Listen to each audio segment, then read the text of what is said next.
Russia and the United States will officially sign an agreement on Friday, May 5th to build a tunnel through the Bering Strait, which will connect American Alaska and Russian Chukotka. This was announced by Russian presidential envoy Kirill Dmitriev. And of course, this statement has already caused a wave of ridicule since the tunnel project has been discussed since 1996 and they need to sell Russians some semblance of success. And although there definitely won't be any tunnel, I still wouldn't be so quick to laugh here. The thing is, unfortunately, the teams of Trump and Putin are still pushing projects to bring the two countries closer together.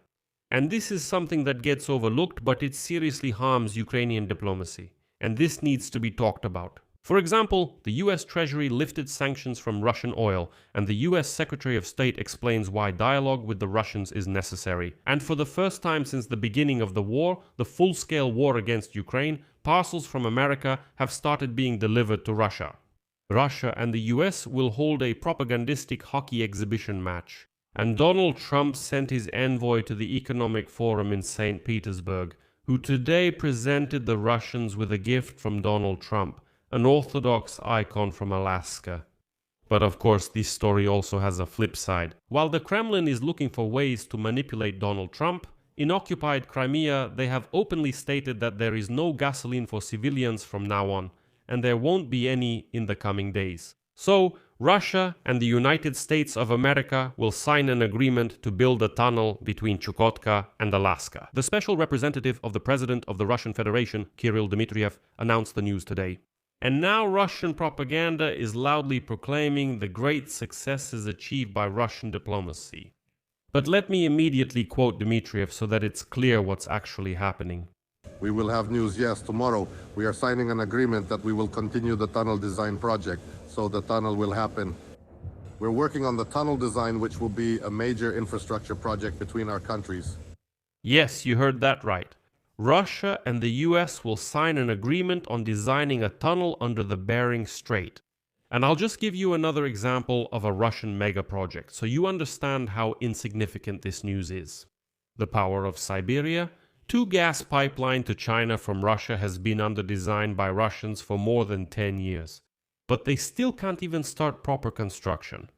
As for the tunnel between Alaska and Chukotka, it's important to remember that the project to build this tunnel has been actively discussed since 1996. Back then, 30 years ago in 1996, the US even allocated a budget of $10 million for research on the project. And in Anchorage, Alaska, the first meeting of the Working Group on Cooperation between the two countries was held, called Russian Far East and the US West Coast. And back then this project was actively promoted by Chernomyrdin, but later the project fizzled out. The idea was revisited in 2025 when Putin flew to Anchorage for a meeting with Trump. According to available estimates, the cost of building a tunnel about 112 kilometers long will be around $68 billion. But one thing is unclear. But why do the Americans even need this tunnel? What's the point of it? What's the strategic idea behind it? Just to illustrate the absurdity of this idea, let me give you one number.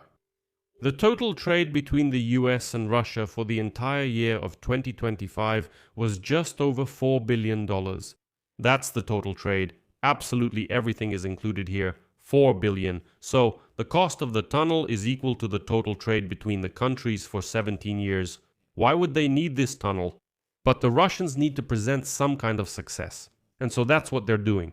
But still, I want to draw your attention. I want to point out that the Russians, little by little, are gradually building up not only informational, but also other prerequisites for intensifying relations with the US. Let me give you a few examples. The day before, in the US Congress, Secretary of State Marco Rubio stated that he knew nothing about the US sending a delegation to St. Petersburg to participate in Vladimir Putin's economic forum.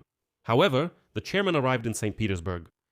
The chairman of the White House Commission on Fine Arts, Rodney Cook.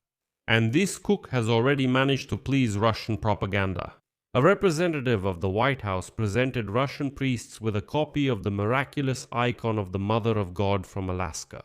He emphasized that this was a reciprocal gesture by Donald Trump after Vladimir Putin, during his visit to Alaska, presented a local church with an icon of St. Herman of Alaska.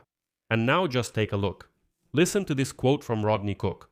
Once again, even though his position may sound funny, he is nevertheless an official representative of the White House. So, when he was handing over the icon, he said something that, excuse me, is just a new low. Quote, "The emotional state of Vladimir Putin, as well as the prayers at the graves of Soviet soldiers, were very touching, and I felt peace in his heart. I was deeply impressed by President Putin's visit to Alaska. He gave an icon of St. Herman to the Orthodox Church in Alaska.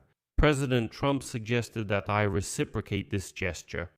Yes, once again, this is an official White House spokesperson who saw peace in the heart of this bold, savage, bloody dictator. But if we're talking about the Economic Forum in St. Petersburg, Rodney Cook is not the only American there. The head of the American Chamber of Commerce in Russia, Robert Agee, announced that on July 1st, a friendly hockey match will take place in Moscow between teams from Russia and the USA. And so, Agee hopes that such a match will break the ice in relations between the USA and Russia. Again, of course, we can't forget about hockey. I am very happy to announce that we will hold the first hockey match. To celebrate the 250th anniversary of the United States, and on July 1st, the hockey match will take place in Moscow. And we hope that in this way, we will also help to melt some of the ice that has formed between us.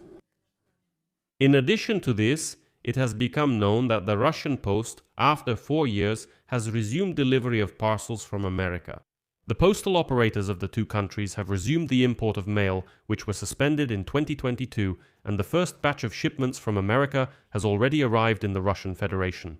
So, just like that, the wild, unwashed Russians have once again gained access to the American market. This is how isolation gradually collapses. Well, this is the climax.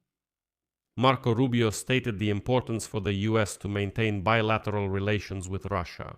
In his opinion, they will become more friendly after the war in Ukraine ends. It seems very important for Ukrainian diplomacy to focus on these seemingly minor details. After all, this is exactly what gradually destroys the image of wild Russia as a savage aggressor. That is, packages are already being sent, they are exchanging icons, already a White House representative says he saw peace in Vladimir Putin's eyes, soon they'll play a hockey match and so on. These may seem like small things, but they have a big impact. And I'll finish this episode with the flip side of this coin. While the Kremlin is trying to restore relations with Trump's team, even if it's in this way, Ukraine's defense forces are systematically imposing their own powerful sanctions against the occupiers. In occupied Crimea, they announced a complete halt to cash sales of gasoline for several days.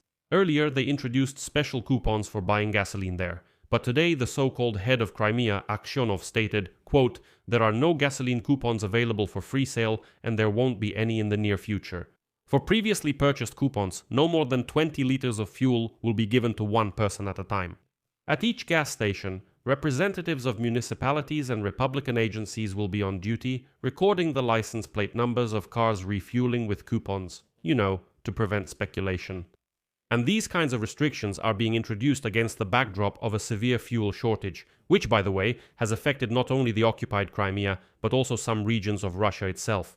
The reason is the strikes by the armed forces of Ukraine on oil refining infrastructure and logistics. Ukrainian drones have effectively taken control of the R280 highway, which Russians call Novorossiya, and which was referred to as the land corridor from Rostov-on-Don to Crimea. I'll leave it at that. Share your opinions and conclusions in the comments below this episode. Subscribe to the channel, hit the bell, and don't forget to like. If you want to support the work of this YouTube channel, you can do so financially with any donation using the links and details in the description of this video or by scanning the QR code on your screens. I would appreciate your support. And friends, let me remind you that I now have an exclusively Ukrainian language YouTube channel. So, if you want to get information in Ukrainian, the link to that channel is in the description of this video. Go check it out and be sure to subscribe. That's all for now. Take care of yourselves. Goodbye, everyone.